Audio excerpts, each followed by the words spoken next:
At 68 years old, I sold the company I built from nothing for $58 million. To celebrate, I took my only son and his wife to the fanciest restaurant in the city. He smiled, he toasted my success, and then when he thought I wasn't looking, he tried to kill me. What my son didn't know is that someone else was watching, and that one quiet warning would set in motion a plan to dismantle his entire world, piece by piece. Before I continue this story, please let me know where you're watching from in the comments below.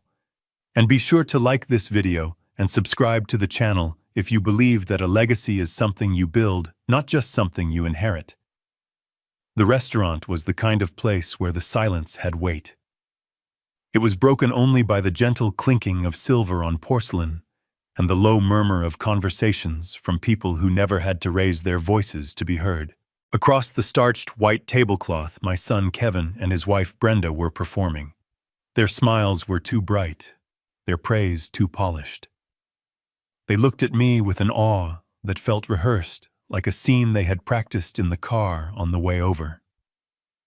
"$58 million, Dad," Kevin said, shaking his head as if in disbelief. The crystal wine glass looked fragile in his hand. "Can you even wrap your head around that number? It's incredible, a true testament to your entire life." I simply nodded, taking a slow sip of my cranberry juice. I could feel the lie behind his words. It had a familiar taste, bitter and sharp. For 40 years, I had poured my life into Callahan Logistics, starting with a single used truck and a conviction that I could do it better than anyone else. I remembered the sleepless nights, the grease under my fingernails, the constant worry that gnawed at my stomach. I built that company on sweat and integrity, two things Kevin had never understood. He saw the $58 million, but he had never seen the sacrifice. Brenda reached across the table and placed her hand on mine. Her skin was cold, her touch fleeting. "We are just so proud of you, Jack. Really. Now you can finally relax. Enjoy the fruits of your labor. Let us take care of you." The phrase hung in the air. Let us take care of you. It sounded less like an offer and more like a proposal. I looked at my son, searching for the boy I remembered, the one who used to ride shotgun in my first truck, his small hand clutching a toy car. But that boy was gone. In his place was a man whose eyes held the cold, hard gleam of entitlement. My late wife Alicia had seen it years ago. I remember her standing by the window after one of Kevin's many requests for money, a quiet sadness in her eyes. "Be careful, Jack," she had told me. "He sees you as a bank, not a father." At the time, I thought she was being too harsh. Now, sitting in this temple of wealth, her words echoed in my mind like a prophecy. The conversation drifted a shallow river of meaningless pleasantries. They asked about my health, but didn't wait for the answer. They talked about their plans, a trip to Europe, a new car, all spoken with the casual assumption that their financial worries were now a thing of the past. They were spending my money before it had even settled in my account. I felt a familiar ache in my chest, the dull throb of disappointment that had become my constant companion whenever I was around my son. I had hoped this night would be different, that the magnitude of this achievement might finally earn me a sliver of genuine respect. But I was wrong. I was not a father celebrating with his family. I was a vault waiting to be opened. After the main course was cleared, Kevin stood up, his smile widening. "Brenda, my love," he said, extending a hand. "They're playing our song. Will you dance with me?" It was a classic. A slow ballad from a bygone era. Another performance, another gesture designed to show me what a happy, loving couple they were. Brenda accepted with a demure nod, and they made their way to the small dance floor near the grand piano. I watched them move together, their bodies swaying in perfect rhythm. From a distance, they were the picture of happiness. But I knew the truth. I had paid off Kevin's gambling debts 3 times. I had co-signed the mortgage on their oversized house. Their picture-perfect life was a fragile illusion held together by my money.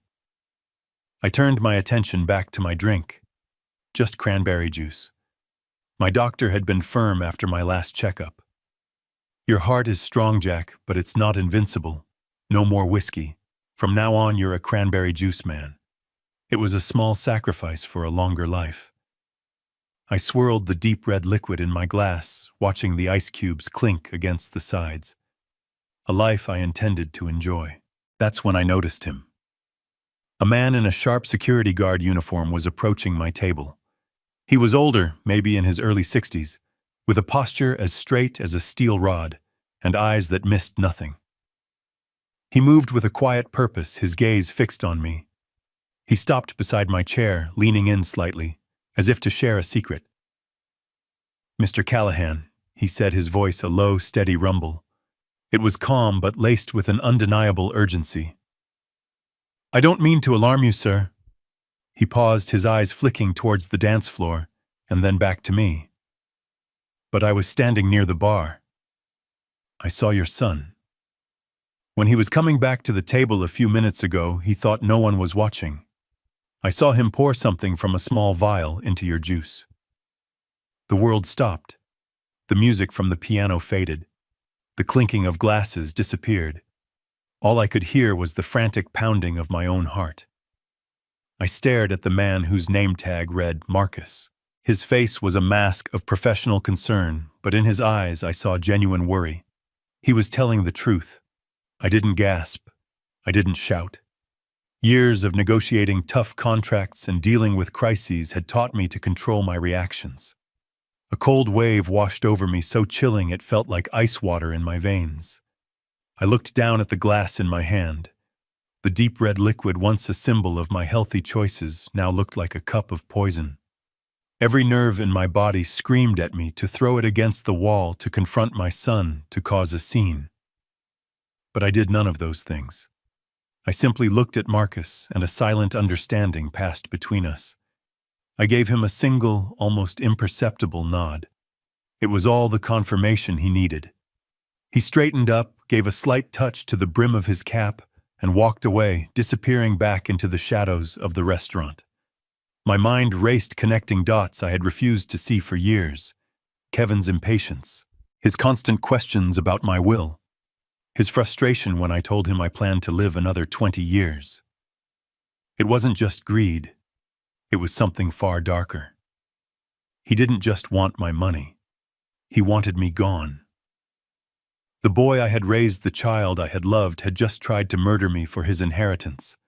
The thought was so monstrous, so unnatural, that for a second my breath caught in my throat.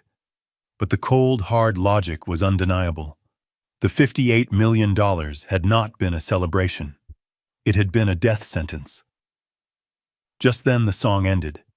I saw Kevin and Brenda making their way back to the table, their faces flushed with laughter. They looked so normal, so happy. My own son walking towards me with a smile minutes after trying to poison me. The coldness inside me solidified into something else, something hard and sharp. It was resolve. As they sat down, I put on the performance of my life. I clutched my stomach, letting out a soft groan. "Brenda, your father is a terrible actor." Kevin laughed. I shook my head, forcing a pained expression onto my face. "No, it's not that." I rasped, my voice deliberately weak. My stomach, it just seized up on me. An old problem. I think I need to get home. Brenda's face filled with a theatrical display of concern. "Oh my goodness, Jack. Do you need a doctor? Let us drive you home." "No, no," I said, waving my hand dismissively. This was the critical part. I couldn't let them near me. "It'll pass. I just need to lie down. I've already called an Uber. It's waiting outside." Kevin stood up, helping me out of my chair. His hand on my arm felt like a brand. "Are you sure, Dad? We don't mind. I'm sure," I said firmly. I steadied myself against the table, and in that moment my hand brushed against the tall glass of cranberry juice. With a motion that looked entirely accidental, I knocked it over. The red liquid spilled across the white tablecloth like a pool of blood. Oh, clumsy me! I muttered. While they were distracted calling for a waiter, I grabbed the thick cloth napkin that had absorbed most of the spill. It was heavy and damp in my hand. Under the guise of wiping my trousers, I quickly folded it and shoved it deep into my coat pocket. It was my only evidence, my only proof of the terrible truth. I didn't wait for them to say another word. I turned and walked away, moving as quickly as my shaking legs would allow. I didn't look back. I didn't want to see the look of satisfaction I knew would be creeping onto their faces. 15 minutes later, I was in the back of a silent car, the city lights blurring into streaks of color through the window. My hand was still in my pocket, clutching the damp napkin. The sweet, cloying smell of cranberry filled the air. I didn't feel anger yet, or even sadness. That would come later. Right now, all I felt was a profound, chilling clarity. The trap had been set for me tonight. But as I held the proof in my hand, I knew they were the ones who were already caught. This was not the end. It was the beginning. The Uber dropped me off a few blocks from my house, disappearing into the river of late-night traffic. I stood for a moment under the orange glow of a streetlight, the damp folded napkin a heavy weight in my coat pocket. My home was just down the street, its warm lights a familiar beacon in the darkness. But I couldn't go there. Not yet. Home was a place of memories filled with the ghosts of a life I now realized was a carefully constructed lie. The photos on the mantelpiece, the family vacations, the birthdays, all of it felt tainted like a beautiful painting, now covered in a thin film of poison. To go home now would be to admit defeat, to let the grief and the shock overwhelm me. I couldn't afford that. Grief was a luxury. What I needed was certainty. I walked against the flow of the city, away from the quiet residential streets, and towards the harsh, impersonal lights of the downtown core. The night was alive with a different kind of energy here. Sirens wailed in the distance. The hum of the city was a constant, emotionless drone. It suited my mood perfectly. I needed sterility. I needed facts. I needed a place where truth was measured in parts per million, not in shades of love and betrayal. I knew a place, a private diagnostic lab tucked away in a medical building, one that advertised 24/7 service for wealthy clients who valued speed and discretion. Callahan Logistics used to have a contract with them for employee drug testing. I walked through the automatic glass doors into a lobby that was silent and cold. The air smelled of antiseptic and ozone. A young man sat behind a thick pane of glass, his face illuminated by the glow of a computer monitor. He looked up, his expression neutral. I pulled the damp napkin from my pocket. It was sealed inside a plastic bag I'd taken from a street-side trash can. I placed it on the counter in the transaction drawer. "I need a full toxicology screening on this," I said, my voice steady, betraying none of the turmoil inside me. "I need to know everything it contains, organic and inorganic. I need it done tonight. Money is not an issue." The technician, whose name tag read Ben, simply nodded.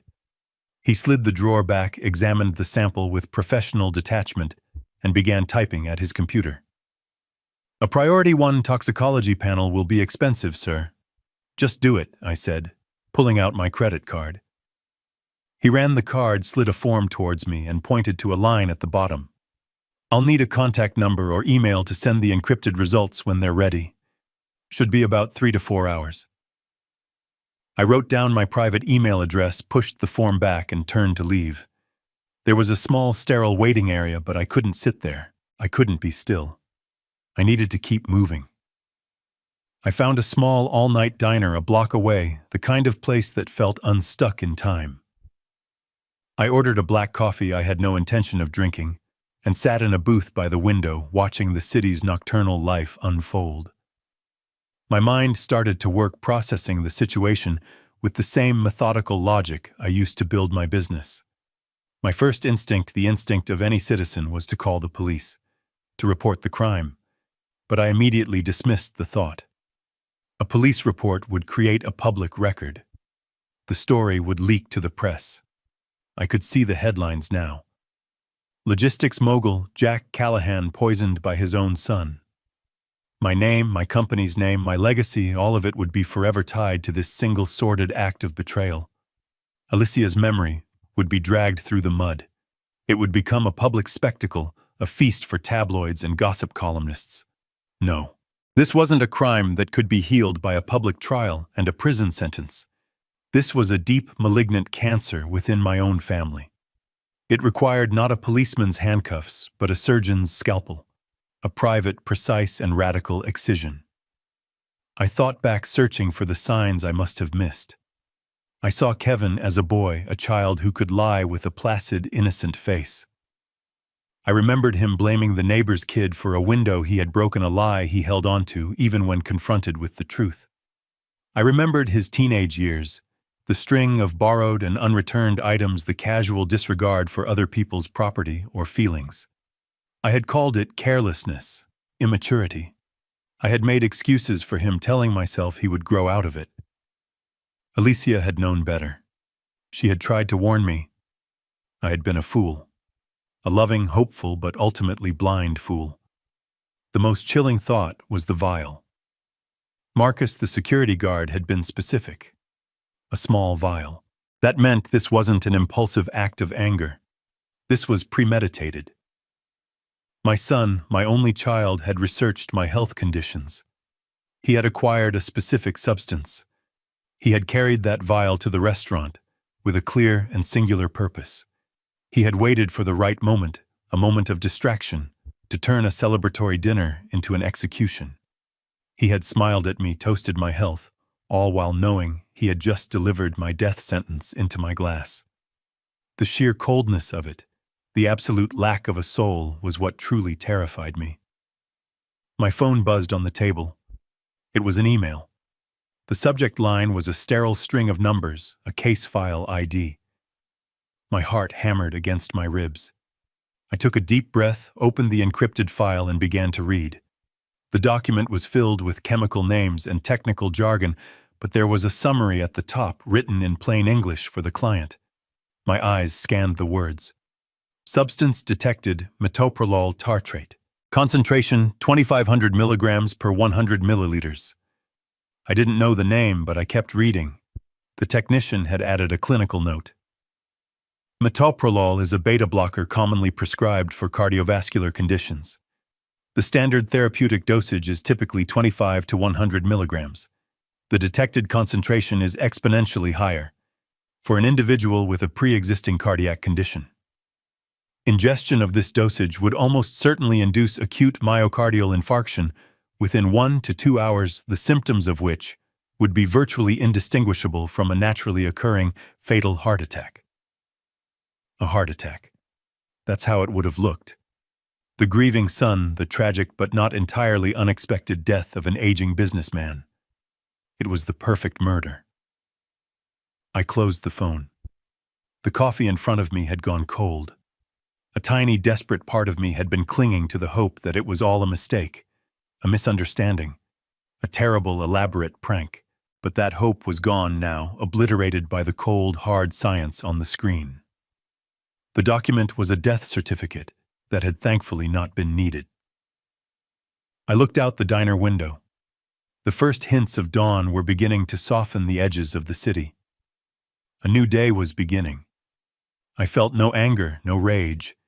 Those emotions were too hot, too chaotic. What I felt was a profound, icy calm. The kind of calm that comes when all uncertainty is stripped away and only the brutal, unavoidable truth remains. My son had tried to kill me, and now I knew exactly what I had to do. The time for grieving the son I had lost was over. It was time to deal with the monster he had become. I picked up my phone again, but I didn't dial 911. I dialed the private number of my lawyer, Cynthia Walsh. It was time to assemble my army. I left the diner and walked. The sky was turning from the deep, inky black of night to a bruised purple, the first sign of a dawn I felt completely disconnected from. The city was still mostly asleep, but my mind was wide awake, buzzing with a cold, electric energy. Every step on the pavement was deliberate. Every breath was measured.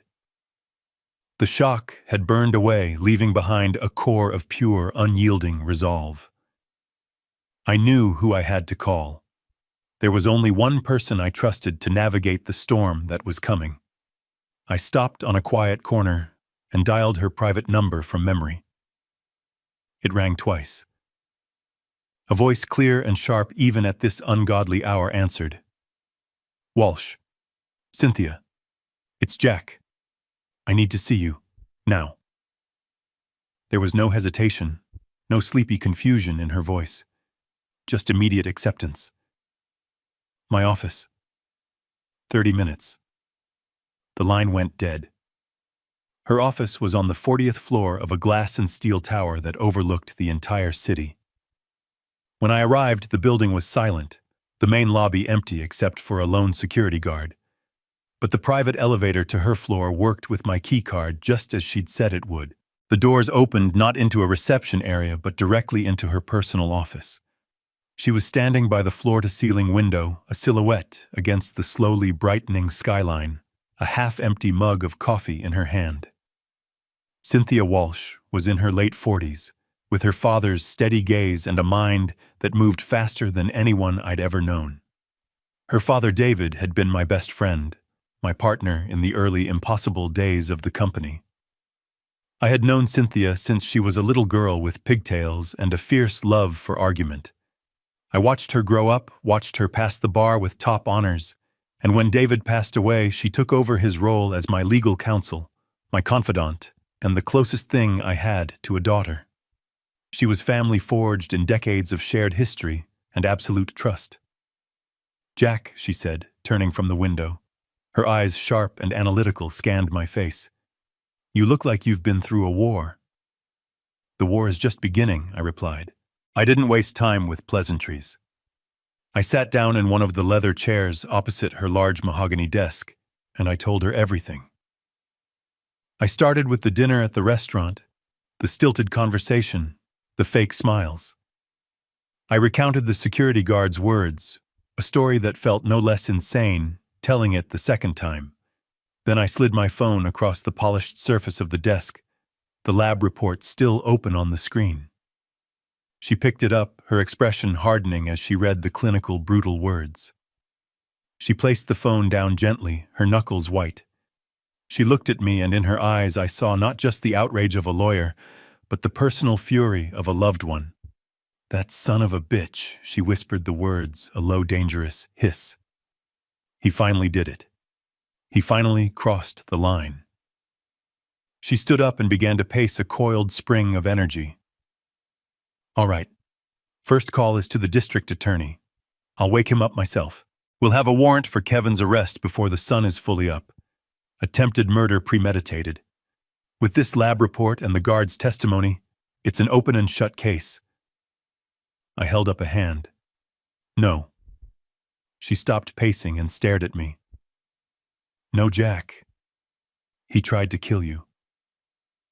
"And what happens then?" I asked, my voice quiet but firm. Headlines. A public trial. The Callahan name dragged through the mud for months, maybe years. Everything I built, everything Alicia and I stood for, reduced to a sordid true crime story. My legacy becomes my son, the murderer. Is that a victory, Cynthia? She was silent for a long moment, studying my face. She understood. This wasn't about what was legal. This was about what was right. "So what do you want?" she asked, her voice softening. "This isn't about punishment. It's about a correction. A permanent, irreversible adjustment of reality. Prison is too easy. It's an ending he doesn't deserve. I want to take away the one thing he was willing to kill for. I want to take away the money. All of it. I want him to wake up one day and realize that his entire world, the world he was so sure he was about to inherit, has vanished." A slow, dangerous smile touched Cynthia's lips. It was the same smile her father used to get when he was about to outmaneuver a competitor. "I see," she said. "This isn't a criminal case, this is a demolition. All right, Jack. If we're going to do this, we do it my way. We need more than this lab report. We need a complete picture. We need to know everything about them. Every dollar they owe, every friend they have, every secret they're keeping. We need to map out their entire life so we can find the precise points to apply pressure. She walked over to her laptop, her movements now filled with a fierce purpose. I know a firm, ex-FBI and former IRS agents. They're discreet as ghosts and they live for this kind of work. They can find out what brand of toothpaste Brenda uses from 3 states away. I'll have a team on them by sunrise. They will dig into every corner of Kevin and Brenda's lives. We'll have a full financial and personal workup within a week. I nodded. Good. While they're digging, I'll play my part. Cynthia raised an eyebrow. Which is the part they expect me to play, I explained. The grieving father, the oblivious old man. They need to believe their plan almost worked, that I had a minor health scare and nothing more. For them to get careless, they need to feel safe. They need to believe the prize is still within their grasp. I told her about the phone call I was anticipating from Kevin and the idea I had already planted in his head. I mentioned I was setting up a large family trust. I'm going to let them think that's still my main focus. I'll dangle the inheritance right in front of them. Cynthia's smile widened. Let their greed make them stupid. It's a classic strategy for a reason. It always works. She looked over at a framed photo on her bookshelf. It was of her, a grinning teenager, standing between me and her father on a fishing boat. My dad always said you were a better poker player than he was, she said softly. He told me you always knew when to hold, when to fold, and when to go all in. I looked at the photo, a pang of loss hitting me. David would have known what to do. He also said you were smarter than both of us combined. He was right. I remember when I was about 10, Cynthia recalled, her eyes distant for a second. You and my dad were in our living room spreading the blueprints for the first big warehouse across the floor. You were so excited. And I remember seeing Kevin. He must have been around 12, sitting in the corner of the room. He wasn't paying attention. He was just methodically breaking the arms off one of his action figures one by one because he was bored. We let that memory hang in the air. A small dark omen from the past. A warning we had all failed to heed. All right, Cynthia said, her voice snapping back to the present. The plan is set. Phase 1 is intelligence gathering. Phase 2 is the trap. You keep them calm and distracted. Let me handle the rest. As she turned back to her computer, her fingers flying across the keyboard, I walked to the window. The sun was now a brilliant orange line on the horizon. The city below was waking up, a million lights beginning to dim as the daylight took over. I felt no joy, no satisfaction, only the grim, heavy weight of purpose. My son had started a war when he poured that poison into my glass. But here in this office, 40 floors above the sleeping world, his father and his god-sister were building the machine of his defeat. The sun was rising on the first day of the rest of his life, and he had no idea it was already over. I didn't have to wait long. The next morning, as I was sitting in my study with a cup of black coffee, my phone buzzed. The caller ID showed Kevin's name. I let it ring 4 times, a deliberate hesitation to mask the fact that I had been expecting this call with absolute certainty. Finally, I picked up, composing my voice to sound a little tired, a little frail. Hello, I said, my voice just a touch weaker than usual. Dad. Oh, thank God you answered. Kevin's voice on the other end was a symphony of manufactured concern. It was a masterful performance, I had to admit. He sounded breathless, frantic. I was so worried. Brenda and we didn't sleep a wink last night. We kept calling, but it just went to voicemail. Are you okay? What happened? Did you go to the hospital? I could hear the rapid-fire questions for what they were. Not an inquiry into my well-being, but a desperate search for information. He needed to know if his plan had failed or if it had been discovered. He was probing for any hint of suspicion. I leaned back in my chair, the worn leather creaking softly, and prepared to give him the answer he so desperately wanted to hear. Easy, son. I'm all right, I said, with a soft chuckle as if dismissing his worry. Just a bit of a scare, that's all. I saw my doctor this morning. I paused, letting him hang on the words. He said it was nothing more than a bad case of indigestion. All that rich food, the sauces. My stomach isn't what it used to be. The doctor said it can sometimes feel like the real thing, a lot of pressure in the chest. But he ran some tests. My heart is just fine. I could almost feel the wave of relief coming through the phone. A quiet exhale. The tension in his voice immediately slackened. He wasn't listening to my words. He was listening for the absence of suspicion, and he had found it. The story was plausible. It was simple. It made him innocent. Indigestion. Are you sure that's all it was? He pressed one last check to be certain. You left in such a hurry. You looked so pale. The doctor is sure, and so am I said, letting a note of finality into my tone. My body's not the well-oiled machine it once was, Kevin. I guess that's just something I have to get used to. I sighed, a long, weary sound I had practiced in my head. It was a sigh designed to sound like a man contemplating his own mortality, a man who would soon be thinking about his legacy. This was the moment. The perfect opening. You know, son, I began, my voice softer now, more reflective. That little episode last night, it really got me thinking. You get to my age and you realize that time isn't a guarantee. We need to make sure things are in order. What do you mean, Dad? He asked, a new edge to his voice. The fake worry was gone, replaced by a sharp, focused curiosity.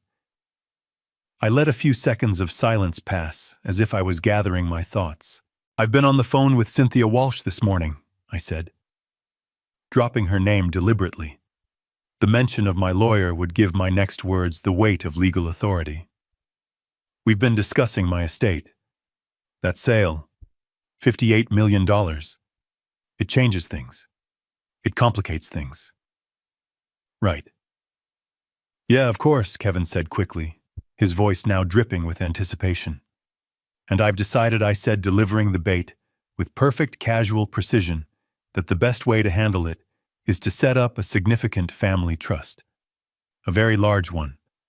I want to make sure that you and Brenda are taken care of. Properly. I want to ensure that this money is a blessing for our family for generations to come, not a burden. Cynthia is drawing up the papers as we speak. Silence. For a full 5 seconds, there was absolute silence on the other end of the line. I could hear the gears turning in his head. I could almost feel the greed overwhelming every other thought, every other fear. The failed murder attempt. The close call, the lingering anxiety, it all evaporated in an instant, replaced by the dazzling, beautiful promise of a legally binding ironclad fortune. A trust, he finally stammered, his voice thick with barely concealed excitement. Dad, that's incredible. You don't have to do that. We're fine. His protest was so weak, so transparent, it was almost laughable. It was the polite refusal of a man who had just been handed the keys to the kingdom. And there it was. The hook was set. The line went taut. The fish had taken the bait, the lure, the sinker, everything. Nonsense, I said, warmly, playing the part of the benevolent patriarch. You're my only son. Who else would I do this for? This is my legacy. Securing your future. That's all that matters to me now. I don't know what to say, he said, and for the first time I believe he was telling the truth. His mind was so full of dollar signs that he couldn't form a coherent thought. He was already spending the money. He was already living in the future he had been willing to kill for a future he now believed was being handed to him on a silver platter. Don't say anything, I said, my voice gentle. Just stay close. Cynthia will need you and Brenda to come in and sign some preliminary documents in a week or so. We'll talk more then. For now, I need to rest. This old man is more tired than he thought. Of course, Dad. You rest. And thank you. Really, thank you. I hung up the phone and placed it softly on the desk. The silence of the study rushed back in. I stared at the dark screen, my reflection a faint ghost on its surface. I felt no joy, no triumph, just a grim, chilling satisfaction. The performance was a success. I had used his own monstrous greed as a weapon against him, and it had worked perfectly.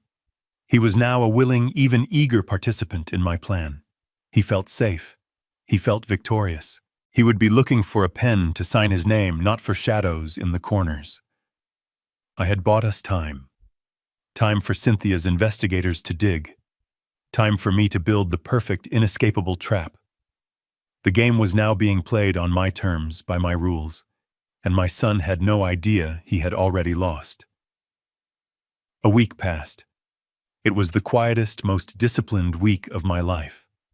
I went about my days with a deliberate, almost meditative calm. I answered Kevin's calls, which came daily, now filled with a cloying, sycophantic warmth. He asked about my health, about my appetite, about my conversations with Cynthia. Each question was a gentle probe, a nervous check to ensure the golden goose was still laying its eggs. I played my part perfectly. The aging father, gratified by his son's sudden flood of affection, completely oblivious to the current pulling him under. I told him Cynthia was working through the complexities, that these things take time. He was patient. Of course he was.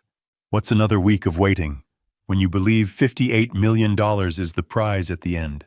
While I was feeding him placid reassurances, Cynthia's investigators were moving like sharks through the murky waters of my son's life.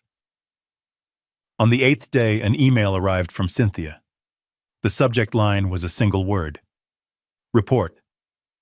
The body of the email was empty save for a heavily encrypted PDF attachment. I opened it, and the quiet calm I had so carefully cultivated was replaced by a cold, hard knot of disgust in the pit of my stomach. The document wasn't just a financial report. It was a portrait of a life lived in a state of utter, reckless desperation. It began with a summary that took my breath away. Total unsecured debt $750,000. This was spread across a dizzying array of credit cards, a dozen of them, each one maxed out to its limit. American Express Centurion Visa Black cards with names that promised exclusivity and prestige. I scrolled through the itemized statements. They read like a fantasy life. 5-star hotels in the Caribbean. A $10,000 shopping spree at a boutique in Milan. A single dinner in New York City that cost more than the first car I ever owned. It was a lifestyle of champagne wishes and caviar dreams, all built on a foundation of plastic and broken promises. But that was just the beginning. I kept reading. They had a leased Porsche Cayenne for her, and a BMW M5 for him, the monthly payments for which were astronomical. They were 3 months behind on both. The repossession notices were already being sent. They owned a sprawling house in a gated community, the very picture of suburban success. A house I had given them the down payment for as a wedding gift, believing they would build a life there, a family. I now saw that they had taken out a second mortgage on the property 2 years ago, borrowing against the equity I had gifted them. They had bled it dry. They were now 90 days delinquent on both mortgages. The foreclosure process was about to begin. It got worse. The investigators had uncovered a series of high-interest personal loans. These weren't from banks. These were from private lenders, the kind of people who don't send polite letters when you miss a payment. The total came to another $500,000. These were loans taken out to pay off other loans, a frantic, desperate juggling act to keep the whole illusion from crashing down. They were drowning. The grand total, when all the numbers were tallied, was staggering. Kevin and Brenda, my successful son, and his lovely wife were more than $2 million in debt. They weren't just living beyond their means. They were living in a completely different financial reality, a fantasy world propped up by lies and leveraged to the hilt. I leaned back in my chair, the numbers swimming before my eyes. And suddenly, the attempted murder, the vial of poison, the cold-blooded plan. It all snapped into a new, terrifying focus. I had thought it was about greed. Simple, ugly, impatient greed. I had imagined them wanting to accelerate their inheritance to fund a life of even greater luxury. But I was wrong. This wasn't about funding a future dream. It was about escaping a present nightmare. The $58 million wasn't a bonus. It wasn't a jackpot. It was a lifeline. It was the only thing that could save them from the catastrophic collapse of their entire world. The foreclosure, the repossessions, the dangerous lenders calling in their debts. It was all about to come crashing down on them. They weren't just desperate for my money. They were terrified. They were cornered animals, and a cornered animal will do anything to survive. The realization settled over me cold and heavy as a tombstone. This wasn't a crime of passion or a simple act of avarice. It was a business decision, a cold, calculated risk assessment. In their minds, the potential reward erasing $2 million of debt and gaining access to millions more far outweighed the risk of getting caught. My life had been reduced to a number on a balance sheet, and they had decided it was time to cash it in. I looked at the report again. The names of the restaurants, the designer brands, the exotic locations. It was a hollow, empty life, a performance for an audience that didn't exist. They had built a beautiful house of cards on a cliff's edge and the wind was starting to blow. They had gambled everything on the belief that I would die soon, either by nature's hand or by theirs. A new kind of anger began to simmer within me. It was different from the initial shock and betrayal. This was a cold, precise fury. My son hadn't just tried to kill his father. He had taken every gift, every opportunity, every act of love I had ever given him, and he had twisted it into a weapon to be used against me. He had used my generosity to fund the very lifestyle that now threatened to destroy him, and he had decided my death was the price of his salvation. I closed the file. The first piece of the puzzle was in place. I now understood their motive not just with my heart, but with the cold, hard logic of a balance sheet. And it was far uglier than I could have ever imagined. I forwarded the email to Cynthia with a simple note. The foundation is rotten. Keep digging. If the first report from the investigators was a punch to the gut, the second one, which arrived 4 days later, was a dagger to the heart. I had spent those days in a state of cold fury, processing the sheer scale of my son's financial desperation. I thought I had understood the motive. I thought I had seen the bottom. But I was wrong. There were deeper, darker levels of betrayal I had not yet imagined. The email from Cynthia was again marked with a single word. Update. I opened the attached file, and this time it wasn't a spreadsheet of debts and delinquencies. It was a collection of field notes, interview summaries, and audio file transcripts from the investigative team. They had been looking into Kevin and Brenda's recent activities, trying to understand how they were planning to use the money they were so sure they were about to receive. My eyes fell on the names of several high-end art galleries in New York, Boston, and Chicago. I felt a knot of confusion. What did any of this have to do with them, then? I saw the name of the first contact. Brenda Callahan. I began to read the transcript of a phone call recorded legally by an investigator posing as a gallery assistant. Brenda's voice, as described in the notes, was smooth-cultured and filled with a carefully rehearsed somberness. Yes, my name is Brenda Callahan, the transcript read. My father-in-law is Jack Callahan. You may know of his company, Callahan Logistics. She would pause, letting the name and the implied wealth settle in. Unfortunately, Jack's health has taken a turn for the worse. He's on his way out, I'm afraid, and we're trying to get his affairs in order. It's a difficult time for the family. My hands began to shake. On his way out. She was speaking about me as if I were already a ghost. The transcript continued. My late mother-in-law, Alicia, was an avid art collector. She left behind a small but significant collection of post-war American paintings. My father-in-law has tasked me with handling the disposition of the collection. He wants it done discreetly, a private sale to a discerning collector. He'd rather avoid the publicity and the fees of a major auction house. He wants to ensure her legacy finds a good home. I had to stop reading. I pushed my chair back from the desk and walked over to the wall of my study. Hanging there was the first painting Alicia and I ever bought together. It was a small landscape by a young unknown artist we'd met at a street fair. We didn't have the money for it, not really. We paid for it in 5 installments. I remember the day we brought it home to our tiny apartment. Alicia's face was lit with a joy so pure it almost hurt to look at. She hung it on the wall and said, "There, that's our window to the world we're going to build, Jack."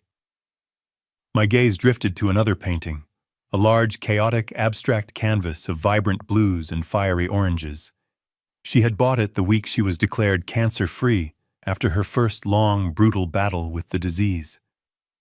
"This is what recovery feels like," she had told me, her hand in mine. A beautiful, terrifying, wonderful mess. Each painting on my walls was a chapter of our life together. The collection wasn't an investment. It wasn't an asset. It was Alicia's soul rendered in oil and acrylic. She didn't just collect art. She collected feelings, moments, triumphs, and sorrows. Her spirit lived in the brushstrokes, in the colors, in the very fabric of the canvases. I returned to the desk and forced myself to keep reading. The report detailed how Brenda had sent high-resolution photographs of the paintings to the galleries. Photographs taken with her phone surreptitiously during the visits she had made to my house over the past few months. Those visits where she would bring me soup, fluff my pillows, and ask about my health with that same fake, cloying concern. All along, she wasn't checking on a family member. She was casing the joint. She was taking inventory of my wife's soul, preparing to sell it off to the highest bidder. The investigators had visited one of the galleries in person. The gallery owner recalled his conversation with Brenda. "She said her father-in-law was failing fast," the report quoted. "She claimed she was the sole heir to the collection and wanted to establish a baseline value for the estate. She was very clear that everything was to be kept strictly confidential until, as she put it, the inevitable happens." The inevitable. My death. I closed my eyes. I saw them.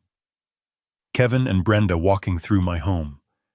Their eyes scanning the walls, not seeing the memories, not seeing the love, not seeing Alicia. They saw only price tags. They looked at a lifetime of passion and saw a quick way to pay off their credit cards. They looked at my wife's legacy and saw a down payment on a new Porsche. The attempt on my life had been about money. My money. That was a betrayal I was beginning to comprehend on a logical level. But this felt different. This was a desecration. This was an act of erasure. They weren't just trying to kill me. They were trying to annihilate my wife's memory, to liquidate her spirit for cash. And Kevin, my son, he had stood by and let this happen. He had let his wife, this vulture in designer clothes, circle his own mother's legacy. He was complicit in every lie, in every whispered insinuation about my failing health. This was a betrayal so profound, so monstrous, it eclipsed everything else. He wasn't just stealing from his father. He was robbing his own mother's grave. The cold, analytical anger I had felt over their debts was now consumed by a white-hot, righteous fury. This was no longer a strategic game of chess. This was a holy war. The $58 million was just money. It was paper. But Alicia's collection, that was sacred, and they had dared to defile it. I looked at the last painting she had ever bought, a serene, almost ethereal seascape that hung opposite my desk. She could sit and look at it for hours. "It's so peaceful, Jack," she used to say. "It feels like coming home." My resolve hardened into something akin to tempered steel. The man who had sat in the diner, the father who had grieved for his lost son, was gone. The part of me that had hoped for some explanation, some sliver of redemption for Kevin, died in that moment. You can't redeem a soul that has already been sold. I picked up the phone and called Cynthia. She answered on the first ring. "I got the report," I said. My voice was different now. All the weakness, all the feigned frailty was gone. It was the voice of the man who had built an empire from nothing. The voice I hadn't used in years. "Jack, I'm so sorry," she began. "Don't be," I cut her off. "Be ready. I'm done gathering intelligence. I'm done playing games. I don't want to just correct them anymore, Cynthia. I want to build a wall of consequences so high and so thick they will never see the light of day again. I want to erase them." I thought the anger I felt over the betrayal of Alicia's memory was the final stage. I believed my resolve had already been forged into its final shape. I was wrong. There was one last report to come from Cynthia's team, and it would change the nature of my anger from a raging fire into a block of solid ice. It arrived the next day. The subject line was simple "Final Report." I opened the document, and the first page was a high-quality scan of a legal form.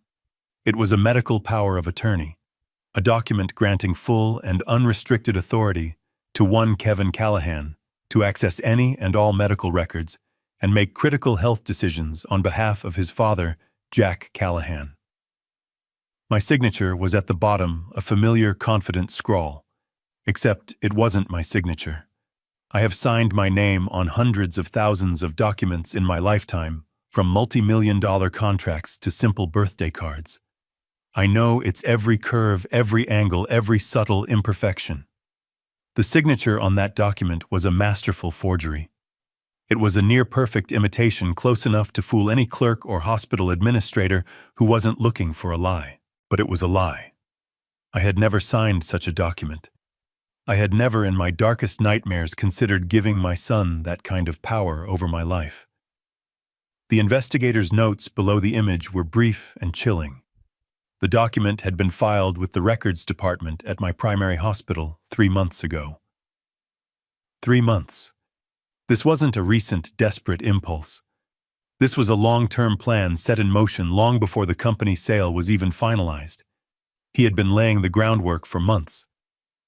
As I scrolled to the next page, the true horror of his plan began to unfold. The investigators had subpoenaed the hospital's access logs. The report detailed every file Kevin had requested and received using that forged document.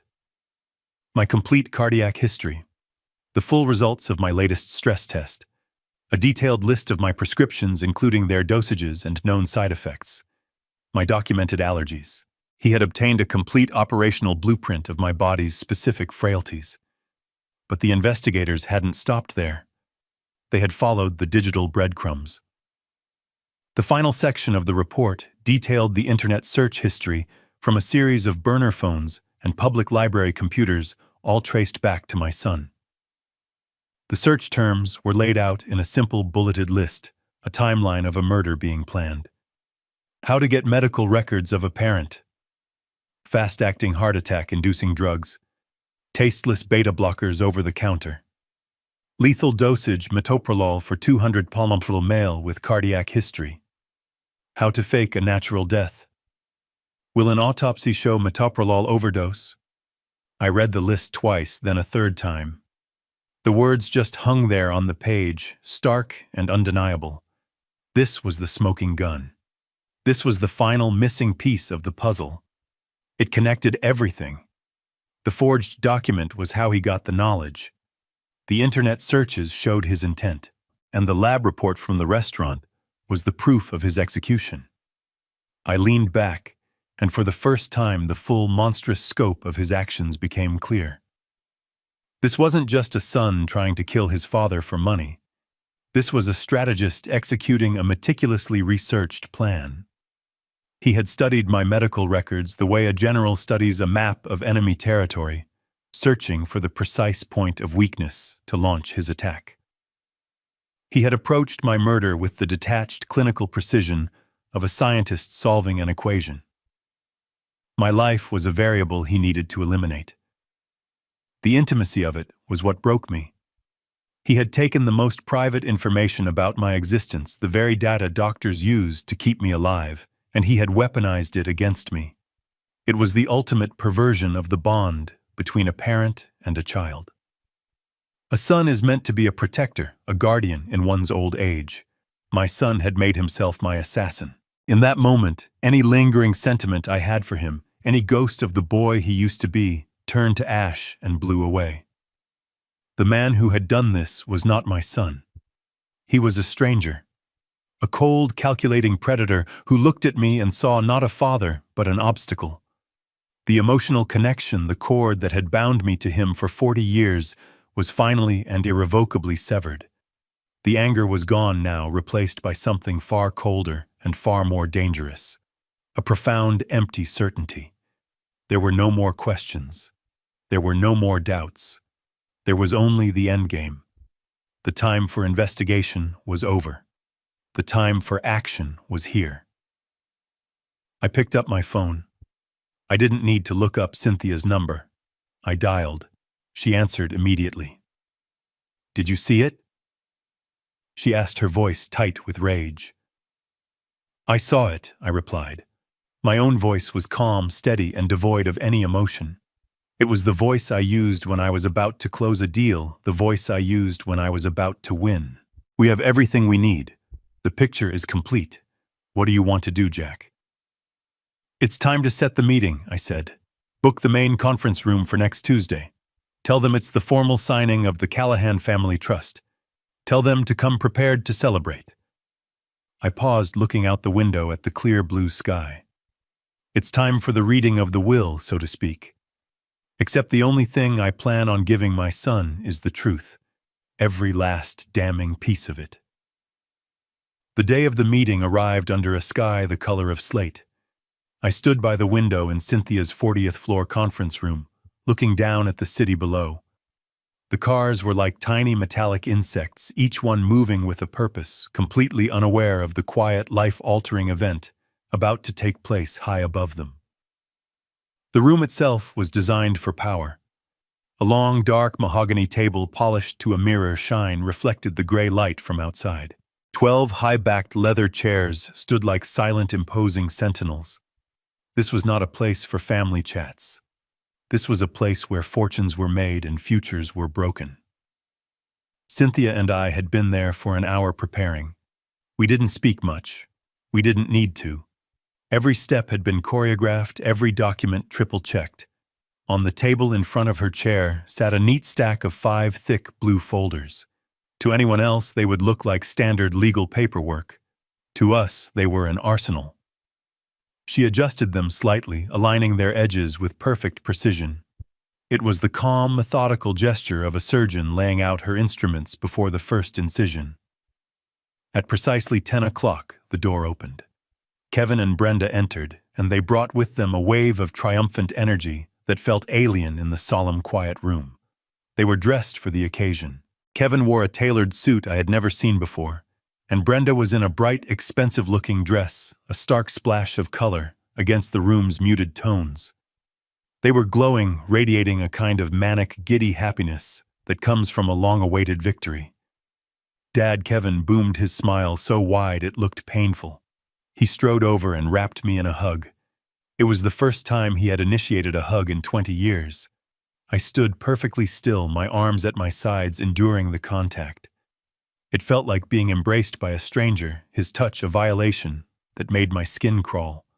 He smelled of expensive cologne and greed. Brenda was right behind him, placing a kiss on my cheek. "Jack, you look wonderful," she chirped, her eyes sparkling. "See, we told you, a little rest was all you needed." Her gaze darted past me, fixing on the stack of folders on the table. A flicker of pure, unadulterated avarice. It was there and gone in a second, but I saw it. They greeted Cynthia with a casual, almost dismissive air. "Cynthia, good to see you," Kevin said, already moving to take a seat. To them, she was merely the help, the legal functionary processing their windfall. They had no idea they were looking at the architect of their ruin. They sat on the opposite side of the table, a perfect picture of a happy couple about to become fabulously wealthy. They held hands, their fingers intertwined. Brenda couldn't stop smiling, her eyes continuously flicking between my face and the blue folders. Kevin leaned back in his chair, affecting an air of casual command, as if this room, this table, this fortune was already his. So he said, rubbing his hands together, "The big day. The signing of the Callahan Family Trust. It has a nice ring to it, doesn't it, honey?" "It sounds like a legacy," Brenda replied, her voice soft and reverent. I watched them, a scientist observing a specimen under a microscope. I studied their expressions, their body language, the way their eyes lit up when they spoke of the future. A future built on my death. A future that would never come to pass. A strange sort of calm settled over me. I felt a profound, almost out-of-body detachment. I was memorizing this moment, this final fleeting scene of their blissful ignorance. This was the last time I would ever see them smile. Cynthia, ever the professional, offered them coffee or water. They both accepted water, their excitement making them thirsty. As the assistant poured, Kevin was already talking about plans. "We were thinking of a trip to the Greek islands to celebrate," he said, looking at me. "You should come, Dad. You deserve a real vacation." "That's thoughtful of you, son," I said, my voice even. The room fell silent as the assistant left, the heavy door clicking shut behind her with an air of finality. The sound seemed to echo in the quiet space. It was the sound of a lock turning, the sound of the trap being sprung. Cynthia sat down, her posture perfect, her expression unreadable. She placed her hands flat on the table, framing the stack of folders. She looked directly at Kevin, then at Brenda, her gaze holding them for a long, uncomfortable moment. The giddy energy in the room began to curdle, replaced by the first faint hint of unease. "Thank you both for coming," she began, her voice crisp and clear, cutting through the silence. "Before we proceed to any signing, there are a few preliminary items on the agenda that we need to address." Her tone was all business, but the look in her eyes was something else entirely.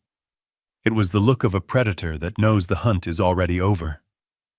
Kevin's smile faltered just for a second. Brenda's hand tightened on his.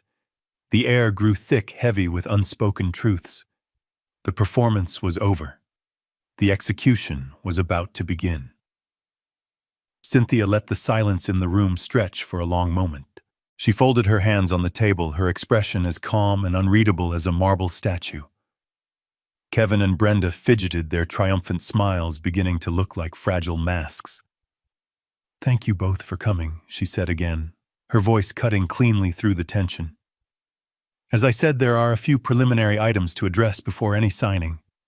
She reached for the top folder in the stack.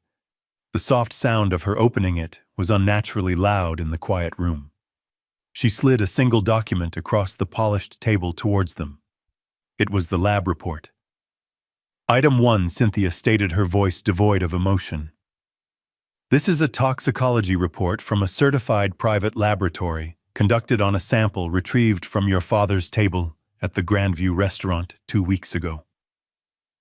Kevin's eyes darted down to the paper. His face went rigid.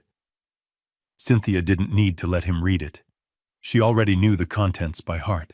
It details a concentration of metoprolol tartrate, approximately 25 times the standard therapeutic dose. A dosage the lab notes would be, and I quote, "virtually certain to induce a fatal myocardial infarction in a patient with Mr. Callahan's known cardiac history." Brenda stared at the paper, then at her husband, confusion warring with dawning horror on her face. Kevin didn't look at her. He couldn't. He just stared at the damning words in black and white. Before either of them could speak, Cynthia had already opened the second folder. "Item 2, she announced, sliding a thick financial statement across the table to land beside the first. "This is a full workup of your current financial situation. A consolidated summary of all assets and liabilities." She paused, letting them absorb the title page. "It details 2 delinquent mortgages, multiple pending vehicle repossessions, and a combined unsecured debt of $2,340,000. It also notes that foreclosure proceedings on your home were scheduled to begin next month." The color drained from Brenda's face. The last of her joyful glow was extinguished, replaced by a pasty, sickly pallor. Her hand, which had been resting on Kevin's, recoiled as if she'd been burned. The fantasy had evaporated. The ugly reality was now sitting on the table between them. I don't understand, Brenda stammered, looking at me. What is this? Cynthia ignored her. She was already opening the third folder. Item 3. This is a transcript of a phone call placed by you, Mrs. Callahan, to the Halloway Art Gallery in New York. Cynthia's eyes, cold and sharp as chips of ice, locked onto Brenda's. She read from the page in a flat monotone. My father-in-law, Jack Callahan. His health has taken a turn for the worse. He's on his way out, I'm afraid. He's tasked me with handling the disposition of the collection quietly. Kevin finally looked at his wife, his expression a mixture of disbelief and accusation. He had known about the debt, but I could see this was new to him. This was her own private betrayal. And finally, Cynthia said, her voice dropping, Item 4. She opened the last folder and slid the contents onto the growing pile of evidence. A copy of a forged medical power of attorney filed with Northwood General Hospital 3 months ago, and a corresponding log of internet searches conducted from burner phones for phrases including, but not limited to, lethal dosage metoprolol and how to fake a natural death. That was it. The final piece. The room was utterly silent. There was no breathing, no movement. It was the silence of a tomb. Kevin and Brenda were no longer people. They were statues of terror, their faces frozen in expressions of pure, abject horror. The beautiful future they had been celebrating just minutes ago had been systematically and brutally dismantled before their very eyes. Brenda found her voice first, a weak, trembling whisper. This is a mistake. I didn't. That's when I spoke. My voice wasn't angry. It wasn't loud. It was filled with a weariness so profound, it seemed to suck all the air out of the room. I looked directly at my son. There will be no family trust, Kevin. The finality in my words hit them like a physical blow. The last desperate flicker of hope in their eyes died. Cynthia took her cue. Your father is correct, she said, her professional tone returning. There is no trust for you to sign, because the disposition of the $58 million has already been finalized. She let that statement hang in the air for a moment. The entire sum has been transferred into a newly created, irrevocable charitable trust. It is called the Alicia Callahan Foundation. I watched their faces as Cynthia continued twisting the knife with cold legal precision. The foundation's charter is to provide grants to emerging young artists and to fund animal sanctuaries and wildlife preservation efforts, the two causes your mother cared about most in this world. She looked from one to the other. The papers were signed and legally recorded last week. The foundation is already operational. You have no access. You have no control. You will not see one single cent. The collapse was total. Brenda let out a sound, a half-sob, half-gasp. Kevin just sat there, broken, his world demolished. And then I laid out their future. You have two choices, I said, my voice as calm and steady as a surgeon's hand. They are the only two choices you have left in this world, so I suggest you listen carefully. Option 1. We end this meeting right now. Cynthia will place a call to the district attorney to whom she has a very close working relationship. This entire collection of evidence will be on his desk within the hour. You will be arrested and charged with conspiracy fraud and attempted murder. The evidence is overwhelming. You will both be convicted. You will spend decades in prison. Your lives as you know them will be over. I let them picture it. The handcuffs, the trial, the cell. Or I continued, there is option 2. Cynthia slid a single thick document across the table, followed by a pen. You sign this. It is a legally binding and irrevocable agreement. In it, you will relinquish any and all future claims to my estate, or the estate of your mother. You will sign over the deed to your house, the mortgages for which have been paid in full by a holding company, and the title now controlled by the foundation to the Alicia Callahan Foundation. You will pack a single suitcase each, and you will walk out of this office and out of my life forever. You will never contact me or anyone associated with me ever again. In return, I will not press charges. This evidence, I said, gesturing to the pile on the table, will be placed in a secure vault held in escrow by this firm. If you ever violate the terms of this agreement in any way, it will be delivered to the authorities immediately. You will have your freedom, but you will have nothing else. You will start over from zero with nothing but the clothes on your backs. I leaned back in my chair. Cynthia and I said nothing more. The choice was theirs. Ruin or prison, erasure or extinction. The pen sat on the table between them, waiting. They didn't speak. They didn't have to. The choice was between a life in ruins and no life at all. I watched as my son's hand, trembling slightly, reached for the pen. He didn't read the document. He just signed his name on the line Cynthia indicated. His signature, once so confident, was now the barely legible scrawl of a defeated man. He pushed the papers over to Brenda. Her tears fell silently onto the page, smudging the ink, as she added her own name to the surrender. They stood up, their movements slow and robotic. They didn't look at me. They couldn't. They walked out of the conference room, leaving behind their greed, their ambition, and their entire future. The heavy door clicked shut behind them, and in the silence that followed, I felt not victory, but the profound, quiet sorrow of a necessary end. That was 3 months ago. The seasons have changed. I am not in my large, quiet house. I am standing in a small, bright art gallery downtown. The air smells of fresh paint and possibility.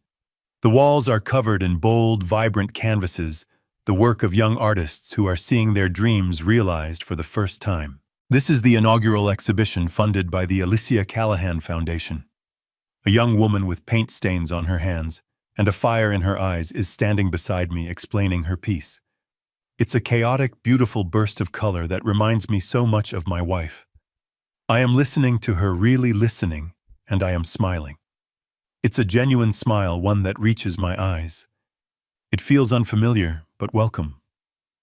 I used to think a legacy was something you passed down, a torch of wealth and assets handed from one generation to the next.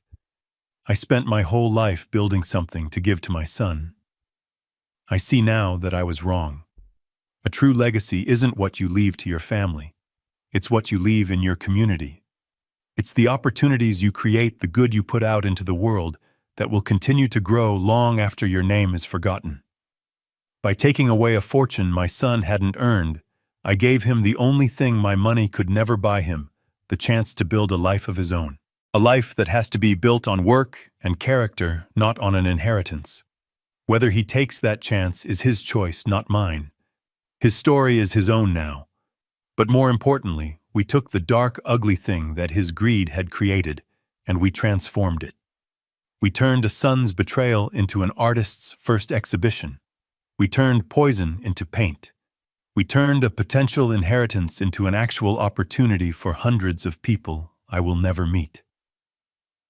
In doing so, I am honoring my wife in a way that selling her collection never could have. I am keeping her spirit alive, not by preserving it in a silent house, but by letting it fuel the dreams of others. I didn't find peace in revenge. I found it in purpose. Thank you for joining me on this journey. If you liked this story, please like this video, subscribe to the channel, and share your thoughts in the comments below.